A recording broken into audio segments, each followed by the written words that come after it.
Voilà, bonjour à vous tous. Donc ce matin, je vais vous parler de l'Église et de Marie et la Sainte Famille comme modèle de l'Église. L'Église, nous avons toujours besoin de la connaître et de la connaître plus loin que ce que nous avons perçu de son mystère. Et nous avons besoin de l'aimer toujours plus, puisqu'elle est notre mère. Et voilà, nous avons besoin de grandir comme membres actifs de l'Église. Donc l'Église, corps du Christ, est le rassemblement de tous les hommes et les femmes qui ont entendu la parole de Dieu, qui ont mis leur foi dans le Fils de Dieu fait homme et qui ont été baptisés dans sa mort et sa résurrection. L'Église, elle prend sa source en Dieu. Saint Jean de la Croix a un très beau poème où il imagine un dialogue entre Dieu le Père et Dieu le Fils. Et le Père dit au Fils, « Une épouse qui t'aime, mon Fils, je voudrais te donner. » Donc l'Église, elle est dans la pensée de Dieu depuis les origines.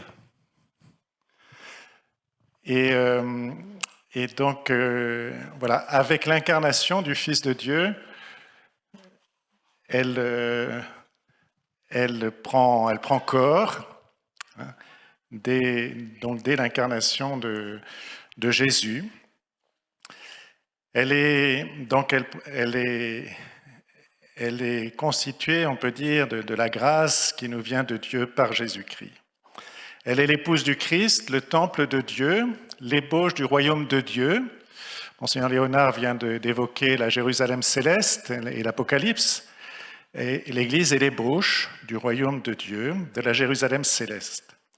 Le Concile Vatican II évoque les images de l'Église, et donc dans la constitution dogmatique Lumen Gentium, au numéro 6, l'Église est le bercail ou la bergerie, elle est le troupeau, le champ de Dieu, la construction ou maison de Dieu, la famille de Dieu, la demeure de Dieu, le temple de Dieu, la cité sainte, la Jérusalem d'en haut, l'épouse immaculée de l'agneau immaculé. Toutes ces images nous disent la grandeur de l'Église, donc qui n'est pas réductible à ce que nous percevons d'elle. L'Église est à la fois visible et spirituelle, comme le dit le Concile, société organisée d'une part et corps mystique d'autre part. Elle est sainte et composée des pécheurs que nous sommes, en tout cas ici-bas sur cette terre. Et malheureusement, ces dernières années, nous avons pu constater combien le péché déformait le vrai visage de l'Église. Elle a été décriée dans les médias et un certain nombre de chrétiens ont pensé en interne qu'ils pourraient transformer l'Église selon leur propre vue. En soi, transformer l'Église, c'est une bonne perspective, mais cette transformation ne peut se faire selon l'idée des hommes, selon nos idées, fussent-elles bonnes. La réforme de l'Église ne peut se faire que selon la pensée de Dieu et elle passe par la conversion de ses membres. Pour mettre en œuvre ce processus de conversion personnelle, il est nécessaire de repartir de la parole de Dieu, de se mettre à l'écoute du Seigneur et de pratiquer ce qu'il nous dit. Ce travail de conversion est facilité par la contemplation de la vie des saints et par leur intercession. Et nous avons un modèle par excellence, la Sainte Vierge Marie, mais aussi la Sainte Famille.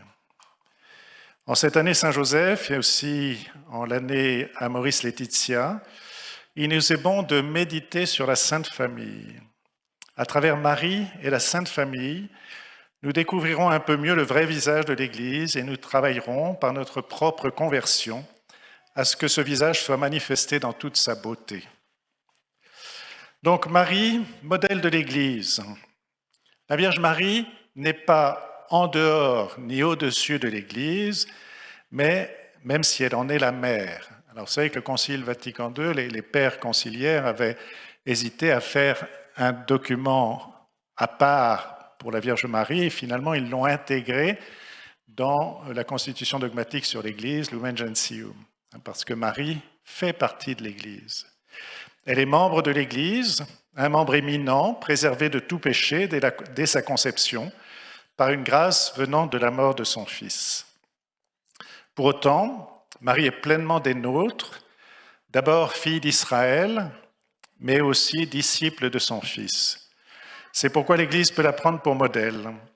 Le Concile Vatican II donc consacre un paragraphe aux vertus de Marie, modèle de l'Église. Et je cite ce paragraphe 65 de Lumen Gentium.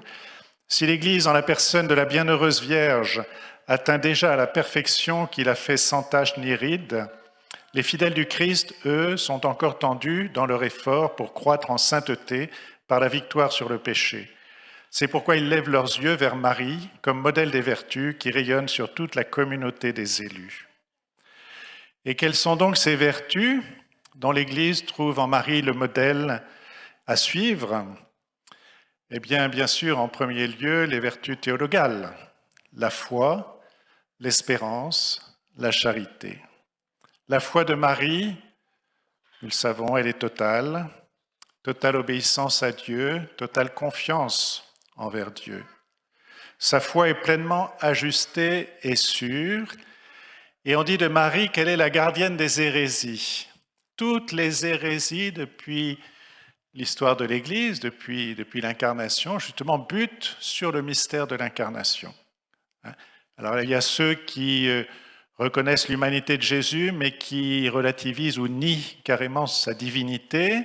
Ceux qui reconnaissent la divinité de Jésus, mais qui nient ou relativisent fortement son humanité, etc. Mais toutes les hérésies butent sur le mystère de l'incarnation. Et s'il y en a une qui savait d'expérience que l'enfant qu'elle avait mis au monde, c'était le Fils de Dieu, c'est bien Marie. Et Marie, donc, nous aide pleinement à entrer dans la réalité de ce mystère de l'incarnation. C'est auprès de Marie que l'Église peut approfondir sa connaissance de ce mystère. La foi de Marie n'a fait qu'augmenter lors de son pèlerinage sur terre. Déjà toute jeune, on peut dire, selon une expression courante aujourd'hui, elle avait une foi béton, déjà toute jeune. Et pourtant, elle a progressé dans la foi, et le Concile parle de son pèlerinage de foi. Moi, j'aime beaucoup cette expression. Saint Jean-Paul II l'avait reprise aussi dans une de ses encycliques. Le pèlerinage de foi de la Vierge Marie. Donc, Marie a grandi dans la foi jusqu'à un sommet, la croix, au pied de la croix. Notre foi grandit dans les épreuves. Il faut nous faire une raison, notre foi grandit dans les épreuves. C'est-à-dire que notre foi doit passer par des nuits. Et Dieu sait si Marie a connu une nuit. Tous les apôtres, tous les autres membres de l'Église naissante avaient disparu, avaient perdu la foi ou avaient failli dans leur foi. Marie est la seule qui a la foi debout au pied de la croix. Et c'est très important parce que c'est le moment des noces de l'agneau avec son épouse l'Église. Le Christ sur la croix se livre totalement, dit un oui total et définitif.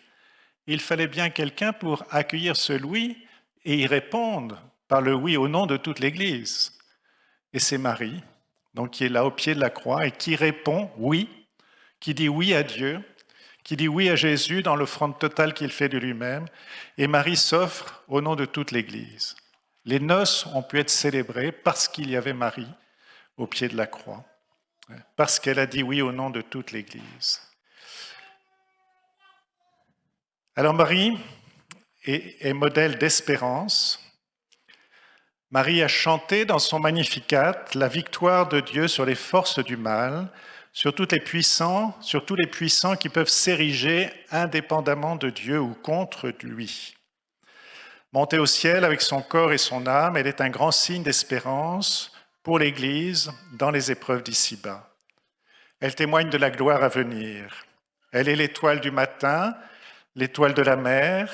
Elle soutient l'Église dans les tempêtes.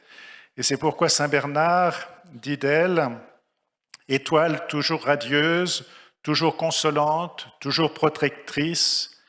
En suivant votre douce lumière, on ne dévie jamais. En vous implorant, on conserve l'espérance. » Il y a un chant, un cantique qui a été repris à partir de ce cantique, de ce texte de Saint Bernard. Si on la suit, on ne dévie pas. Marie est modèle d'espérance. Le Seigneur est vainqueur, définitivement. Et Marie l'a chanté déjà dès son Magnificat, avant même la crucifixion et la résurrection de Jésus. Marie, modèle de charité, Marie est toute donnée à Dieu, à son Fils et à tous les êtres humains. Au pied de la croix, alors qu'elle voit mourir celui qui est le plus cher à son cœur meurtri, elle accepte de prendre pour fils les disciples de son Fils, ceux-là même qui l'ont abandonné. La Vierge, dit le Concile, a été par sa vie le modèle de cet amour maternel dont doivent être animés tous ceux qui, associés à la mission apostolique de l'Église, travaillent à la régénération des hommes. Voilà donc, les vertus théologales de Marie sont un modèle pour l'Église. Et l'Église doit entrer d'une certaine manière dans sa foi, dans son espérance, dans sa charité. Mais outre ces vertus théologales, Marie est le modèle de l'Église par son humilité. Marie ne se met jamais en avant, elle s'efface derrière son Fils, elle rapporte toute grâce à Dieu. Elle est l'humble servante sur laquelle Dieu s'est penché. De même que l'Église n'a pas à se mettre en avant, mais à annoncer le Christ, à conduire toute l'humanité au Christ. L'Église, le pape nous disait, en tout cas dans les débuts de son pontificat, il parlait de l'autoréférencement de l'Église. Et ça, c'est le danger. L'Église n'existe pas pour elle-même, mais pour la mission que le Seigneur lui a confiée. L'Église est totalement missionnaire, l'Église est totalement ordonnée à la gloire de Dieu, totalement ordonnée à son époux, l'agneau immaculé. Et donc, voilà, l'Église, de ce point de vue-là, peut contempler Marie, qui, encore une fois, renvoie toujours à Jésus. Toujours. Quand vous passez par Marie, vous êtes sûr d'arriver à Jésus. Eh bien, normalement, et c'est la réalité, en tout cas théologique, c'est que quand on passe par l'Église, évidemment, on trouve Jésus. Mais quelquefois, l'Église risque, en tout cas les communautés chrétiennes risquent d'être autoréférencées. Marie est encore le modèle du culte spirituel et l'oraison dans le missel des messes en l'honneur de la Vierge Marie, il y a une oraison pour la messe en l'honneur de la Vierge Marie, modèle de l'Église. Je vous cite cette oraison, ou plutôt c'est la préface de cette messe. « Transforme, Seigneur, en sacrement de salut ce que nous t'offrons avec joie. » Non, ça doit être l'oraison de l'offertoire. « Transforme, Seigneur, en sacrement de salut ce que nous t'offrons avec joie, en ce jour où l'Église vénère dans la Vierge Marie le modèle de son culte spirituel. Ainsi pourrons-nous nous offrir à toi en sacrifice saint, capable de te plaire. » Marie apprend à l'Église donc à s'offrir à Dieu dans l'offrande du Christ. Et il y a un chant qui a associé le oui du Seigneur entrant dans le monde. « Me voici, Seigneur, je viens faire ta volonté » et le oui de Marie. « Me voici, Seigneur, je viens faire ta volonté, qu'il me soit fait selon ta parole. » Et donc on voit comment le oui de Marie est pleinement associé au oui de Jésus dans ce culte spirituel que nous avons à rendre à Dieu. Marie est encore le modèle du culte liturgique, et c'est le pape Saint Paul VI qui le dit dans son exhortation apostolique Marialis Cultus. Elle est modèle du sens religieux par lequel l'Église célèbre les mystères divins et les exprime dans sa vie.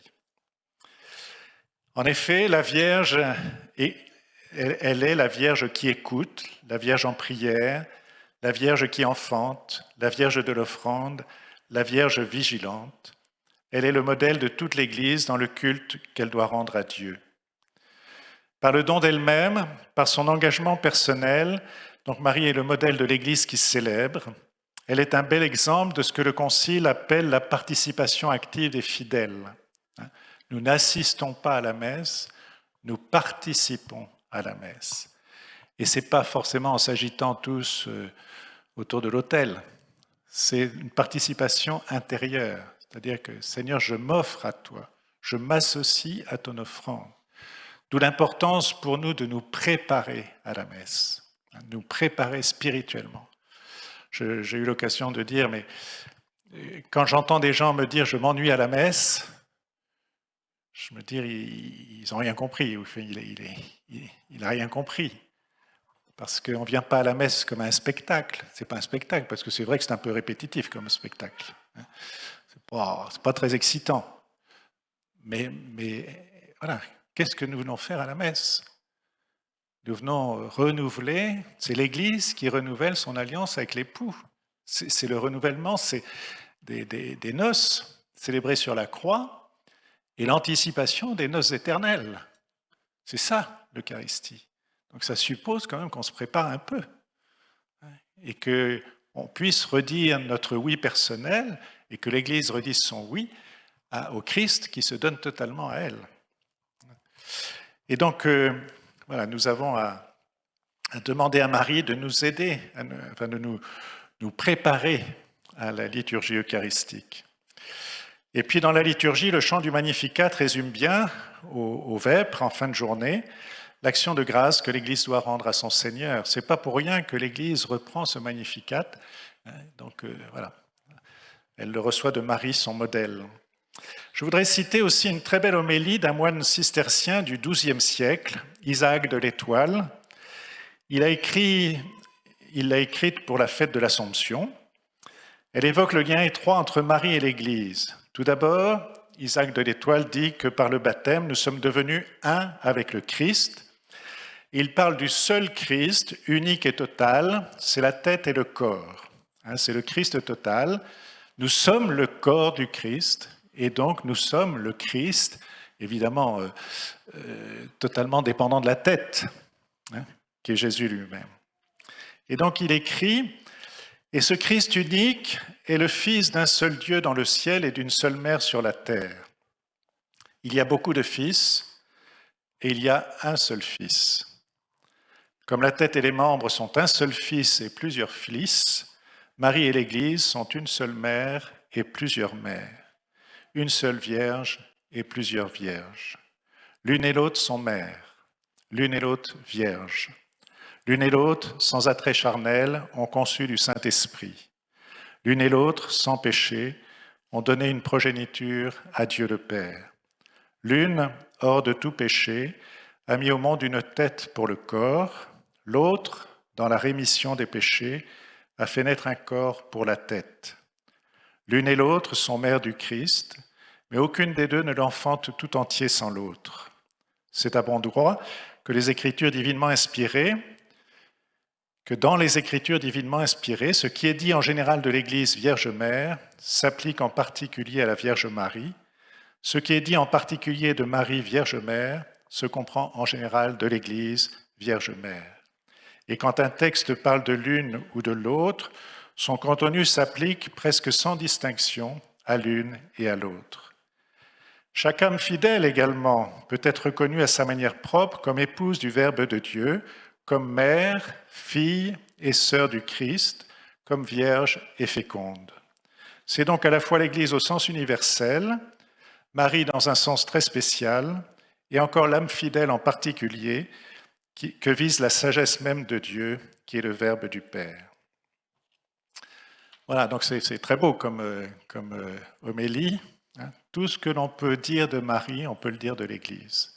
Tout ce qu'on peut dire de l'Église, on peut le dire de Marie. Et de chaque âme en particulier. Alors, dimanche dernier, pour la fête de l'Assomption, vous le savez, la première lecture est le livre de l'Apocalypse, le chapitre 12 de l'Apocalypse, où donc il y a ce grand signe dans le ciel, une femme avec le soleil pour manteau, sur la tête une couronne de 12 étoiles, et puis donc le grand dragon en face. Eh bien, cette femme, les exégètes vous disent, c'est l'Église. Mais on peut très bien l'attribuer à Marie, et c'est l'Église, la liturgie de l'Église l'attribue à Marie dans la fête de l'Assomption, et en même temps à l'Église. Alors cette femme crie dans les douleurs de l'enfantement. Marie n'a pas connu les douleurs de l'enfantement, sauf au pied de la croix. elle connaît les douleurs de l'enfantement, où elle met au monde les enfants de Dieu. Elle met au monde l'Église, d'une certaine manière. Elle qui est la mère de l'Église. Et l'Église, elle, connaît les douleurs de l'enfantement, puisqu'elle met au monde les enfants de Dieu par le baptême dans les douleurs, les persécutions, les épreuves. Et donc, voilà, là aussi, nous voyons comment Marie est bien le figure de l'Église et modèle de l'Église. C'est pourquoi nous pouvons la suivre, la prendre pour modèle. C'est ainsi que l'Église correspondra le mieux à ce que son époux attend d'elle. Et comme nous avons vu que ce que dit Isaac de l'Étoile, son homélie, s'applique aussi à chaque âme chrétienne, eh bien, on peut s'en remettre à la Vierge Marie pour qu'elle nous aide à accomplir notre vocation et notre mission dans l'Église et dans le monde. Alors maintenant, la Sainte Famille, modèle de l'Église. La Sainte Famille, modèle de l'Église. Eh bien, la Sainte Famille, c'est un homme, Joseph, une femme, Marie, un enfant, Jésus. Sans doute faudrait-il rajouter les deux autres personnes de la Trinité, car rien ne se vit dans cette famille sans Dieu, Père, Fils et Esprit Saint. Et Marie, au moment de l'Annonciation, finalement, elle révèle, alors sans doute qu'elle ne l'a pas, explicité mentalement, mais elle a une révélation du mystère trinitaire. Puisque le Père lui annonce par l'ange qu'elle sera mère de Jésus et l'Esprit Saint la couvre de son ombre. Donc cette famille s'est constituée par la volonté de Dieu. Certes, Marie était fiancée à Joseph par décision de ses parents et de ceux de Joseph, très vraisemblablement, mais ne doutons pas que Dieu ait inspiré les parents. Puis Marie reçoit la visite de l'ange qui lui annonce qu'elle deviendra mère par l'opération du Saint-Esprit et que cet enfant sera le Fils de Dieu. Par ailleurs, lorsque Joseph veut se retirer, l'ange du Seigneur lui dit « Ne crains pas de prendre chez toi Marie ton épouse ». Donc c'est vraiment la volonté de Dieu qui a constitué cette sainte famille. Et Dieu demande à Joseph d'assumer la paternité de cet enfant en lui conférant le nom de Jésus. Joseph est pleinement époux et père, sans avoir engendré Jésus. Il était un époux aimant et chaste, qui sait exprimer discrètement son amour sponsal par des attentions secrètes. La Vierge Marie sait qu'elle peut lui faire totalement confiance. Entre eux, il y a une recherche commune de la volonté de Dieu. Entre eux, il y a une soumission mutuelle, une obéissance mutuelle, un don réciproque, un émerveillement réciproque devant le mystère de l'autre. Joseph est père au nom du Père, comme le disait tout à l'heure Monseigneur Léonard. Il est père par délégation de Dieu le Père, et dans sa mission, il agit conformément à la volonté de Dieu. Il est silencieux comme notre Père du ciel, qui nous a tout dit en son Fils Jésus une fois pour toutes, et qui n'a rien d'autre à dire que sa parole vivante, Jésus. Comme le Père s'efface pour mettre en avant le Fils, Joseph est totalement au service de son épouse Marie et de Jésus. Joseph exerce une paternité responsable, il est totalement donné, il se fait nourricier, protecteur, éducateur, il apprend à Jésus le métier de charpentier. Marie est épouse et mère, totalement investie dans sa mission. Elle aime son époux de son cœur chaste consacré à Dieu. Elle l'aime dans l'amour de Dieu et sait lui signifier son amour sponsal. Rien d'extraordinaire dans la vie de Marie, mais à travers la vie quotidienne et les gestes quotidiens, son cœur se dilate aux dimensions du projet de Dieu sur l'humanité. Marie sait que son Fils est le Sauveur, le Messie, le Fils de Dieu. Elle en est la servante. Pas de possessivité en Marie. Souvenons-nous du recouvrement au temple. J'ai toujours été impressionné par la confiance que faisaient Marie et Joseph à Jésus, puisque pendant une journée, ils marchent sans savoir avec qui il est, persuadés qu'il est dans la caravane, et ce n'est qu'au bout d'une journée qu'ils le cherchent et qu'ils ne le trouvent pas. Et donc, ils vont retourner à Jérusalem.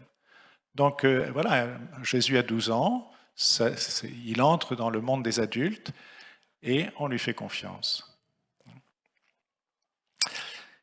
Et voilà, au sein de la Sainte Famille, Dieu est le premier servi. La charité circule et devient confiance, obéissance mutuelle. Le chef de la Sainte Famille, comme l'a dit Monseigneur Léonard, est le moins saint des trois, et comme le notait déjà le Père Varillon, le plus saint, Dieu enfant, est le plus petit, il se soumet à ses parents. Par Marie et Joseph, le Fils de Dieu s'insère dans une culture, apprend les coutumes, la langue, la Torah, les psaumes. L'unité qui règne dans la Sainte Famille vient de Dieu. On peut dire d'elle ce que saint Cyprien de Carthage dit de l'Église, qu'elle tire son unité de l'unité du Père et du Fils et du Saint-Esprit. L'Église elle-même est le fruit de la volonté de Dieu, comme la Sainte Famille. Elle est la pensée de Dieu, elle est l'épouse que le Père a voulu donner à son Fils.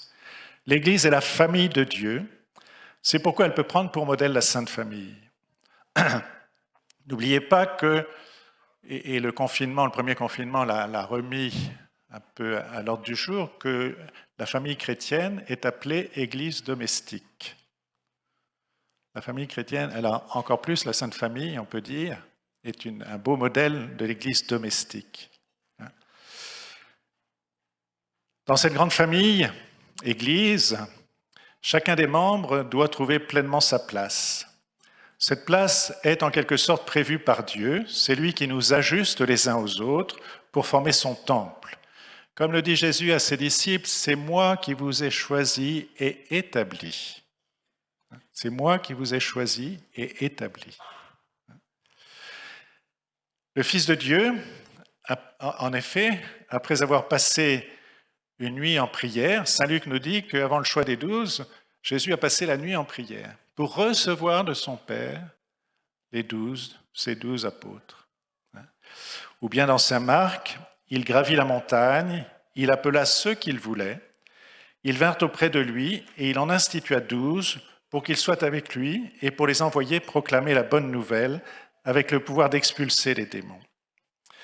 C'est lui, aujourd'hui Dieu le Père, qui continue à appeler ceux qu'il établit pasteurs de l'Église pour la conduire en son nom. Eux aussi, ils ne sont pas hors de l'Église ni au-dessus de l'Église, ils en sont des membres comme tous les baptisés, ayant reçu une mission particulière, un service particulier. Dans l'Église, l'évêque tient la place du Christ époux, comme le rappelle l'anneau épiscopal, mais d'une certaine manière, il tient aussi la place du Père. Et là aussi, Monseigneur Léonard l'a évoqué tout à l'heure, disant il n'est pas déplacé d'appeler un prêtre ou un évêque Père, non pas que, il ne faut pas qu'il se prenne pour Dieu le Père, évidemment, mais les prêtres, les évêques exercent une forme de paternité au nom de Dieu le Père. Et j'aime bien penser aux lettres de saint Ignace d'Antioche qui est mort en 115 après Jésus-Christ, donc c'est vraiment la toute primitive Église. Saint Ignace d'Antioche, donc il est conduit au martyre à Rome et sur sa route, il écrit des lettres aux églises qu'il traverse. Il rencontre en général l'évêque aussi, etc. Et dans ces lettres, eh bien, plusieurs fois, saint Ignace d'Antioche parle de l'évêque qui est l'image du Père. Par exemple, dans sa lettre aux Tralliens, l'évêque qui est l'image du Père. Ou bien dans sa lettre aux Smyrniotes, suivez l'évêque comme Jésus-Christ suit son Père. Ou bien encore dans la lettre aux Magnésiens, ils se soumettent à lui, non pas à lui, au Père de Jésus-Christ, à l'évêque de tous. Ayez à cœur de faire toutes choses dans une divine concorde sous la présidence de l'évêque qui tient la place de Dieu. Ainsi, la figure de saint Joseph peut être contemplée aussi comme un modèle pour l'évêque. Alors, Joseph est vraiment l'époux de Marie. L'évêque n'est pas l'époux de l'Église. Il tient la place de l'époux, mais il n'est pas l'époux de l'Église. Il tient la place de l'époux. Mais il exerce une paternité au nom de Dieu le Père de manière responsable, en prenant parfois des décisions courageuses, non pas selon ses goûts personnels, mais pour le bien de l'Église qui lui est confiée. Il la protège, il la nourrit de la parole et des sacrements, il l'éduque, comme Joseph l'a fait pour l'enfant Jésus. Avec l'aide des prêtres, l'évêque veille comme un père sur les enfants de l'Église, fécondés par l'Esprit Saint, tous ceux qui naissent à la vie nouvelle d'enfants de Dieu par l'eau et par l'Esprit Saint. Dans cette famille Église, chacun apprend à faire la volonté de Dieu. J'insiste souvent, en tout cas dans mon diocèse, sur la nécessité pour l'ensemble du corps ecclésial de chercher la volonté de Dieu. Beaucoup ont des idées sur ce que l'Église devrait être ou devrait faire, mais avons-nous pris le temps d'écouter Dieu ensemble? Avons-nous pris le temps? C'est un peu l'idée du pape François dans cette démarche synodale qu'il veut instaurer pour l'Église. Et moi-même, j'ai eu l'occasion, depuis que je suis évêque de Grenoble, de convoquer 2 assemblées diocésaines, une où il y avait 400 délégués, parce que je voulais que nous écoutions ensemble l'Esprit Saint pour chercher la volonté de Dieu sur notre diocèse. Et puis la deuxième avec 1000 délégués que j'ai réunis. La première, c'était juste sur 24 heures. La deuxième, c'était du samedi matin 9h au dimanche 17h. Eh bien, tout le monde était là. Le diocèse de l'Isère, c'est un grand diocèse. Il faut parfois 1h30 pour arriver à Grenoble. Tout le monde était là à 9h, et jusqu'au bout. Et là, nous avons vécu de très beaux moments. Je pense que l'Esprit Saint était vraiment au rendez-vous pour chercher ensemble la volonté de Dieu sur notre diocèse. Comment répondre à ce que Dieu nous demande aujourd'hui.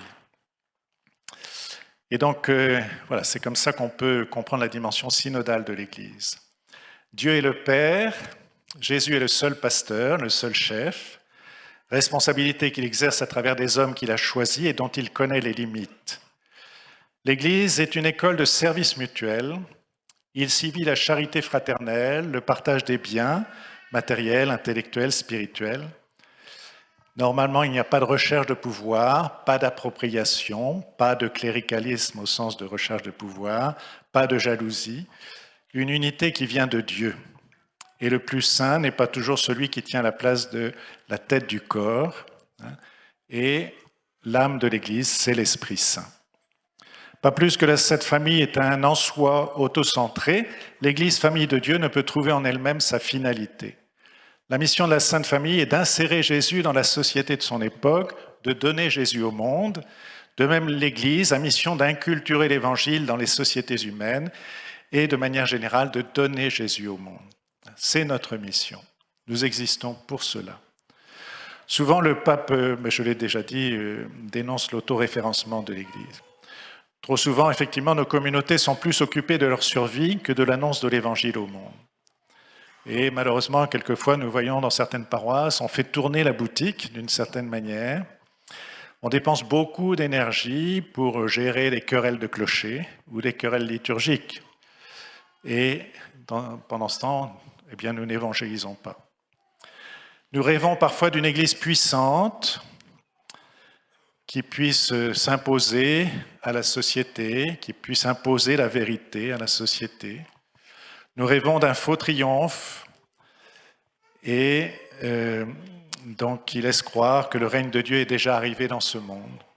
Et ce n'est pas vrai. Et donc, nous devons prendre pour modèle la Sainte Famille. Qu'est-ce que nous voyons dans la Sainte Famille? Une famille très discrète. Nous voyons la pauvreté, la chasteté, l'obéissance. Quelle autorité de la Sainte Famille à son époque? Aucune. Pourtant, Joseph était un descendant de David, quand même, de famille royale. Quelle humilité, quelle discrétion, sans rien renier de sa mission.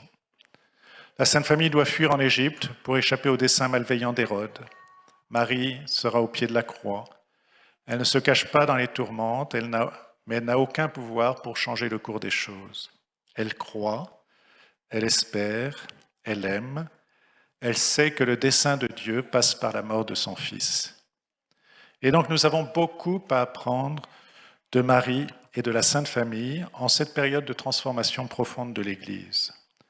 Nous ne reverrons jamais, on verra dans les générations qui suivent, et nous ne reverrons jamais cette forme de chrétienté que les plus anciens parmi nous ont encore connue. Mais à travers les épreuves et les purifications, Dieu est en train de renouveler son Église, de rajeunir son visage, je le pense très sincèrement, nous verrons encore des gens quitter la barque. Nous verrons encore des gens quitter l'Église. Je leur dirai peut-être d'une autre manière dans l'homélie tout à l'heure. Nous verrons encore des gens quitter l'Église. Mais nous voyons aujourd'hui de plus en plus de pauvres, de petits, qui viennent frapper à la porte de l'Église. Moi, je vois chaque année, dans le diocèse de Grenoble, le nombre des catéchumènes adultes augmenter. Chaque année. Et ce sont tous des gens, il y a beaucoup de gens qui sont des gens abîmés par la vie, ou des petits, des pauvres. Il y a aussi des jeunes. Un jour, au mois de mai, à la sortie de la cathédrale, je parle avec les gens et puis je vois un jeune qui attend pour me parler, 18 ans, manifestement connaissant rien de l'Église, et qui me demande qu'est-ce qu'il faut faire pour être baptisé. Voilà. Donc l'Église aujourd'hui, malgré toutes les horreurs et le travail de la commission Sauvé va sortir au mois d'octobre, donc les médias vont s'en emparer avec jouissance pour dire toutes les horreurs qui se sont déroulées dans l'Église, et malheureusement c'est une réalité. Mais malgré cela, aujourd'hui l'Église redevient une référence et un refuge. Et donc nous pouvons... Et donc, moi je vois le visage de l'Église se rajeunir. L'Église retrouve sa beauté parce qu'elle essaye de se conformer à travers les épreuves, d'être plus proche de l'Évangile, qu'elle a la mission d'annoncer par sa vie et par sa parole. En conclusion, l'Église est belle de la beauté de Marie et de celle de la Sainte Famille. La Vierge Marie en est la mère, Saint Joseph en est le protecteur, Jésus en est la tête et l'époux. Jésus, lumière du monde, dit à ses disciples, « Vous êtes la lumière du monde. Vous êtes la lumière du monde. » Nous avons reçu toutes les grâces nécessaires pour refléter dans le monde la lumière du Christ, à condition d'être fidèles à notre appel et de suivre l'exemple de la Sainte Famille qui écoutait Dieu, méditait sa parole, la mettait en pratique dans l'obéissance de la foi. Tout en Marie et dans la Sainte Famille est un beau oui à Dieu, un oui responsable qui engage ceux qui le prononcent. De même, l'Église ne peut être que oui à Dieu, oui à son époux.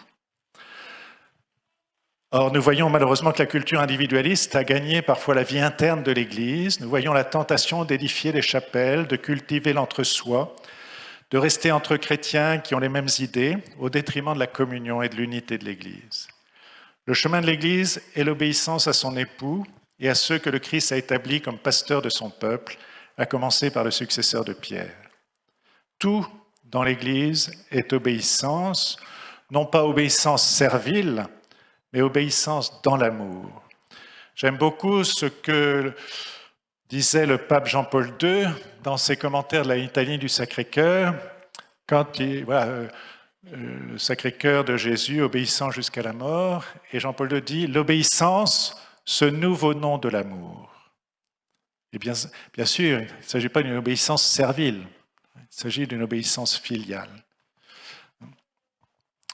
Et bien que Marie et la Sainte Famille nous apprennent nous aussi à dire oui, par amour envers celui qui nous comble de grâce. Voilà ce que je voulais vous dire ce matin.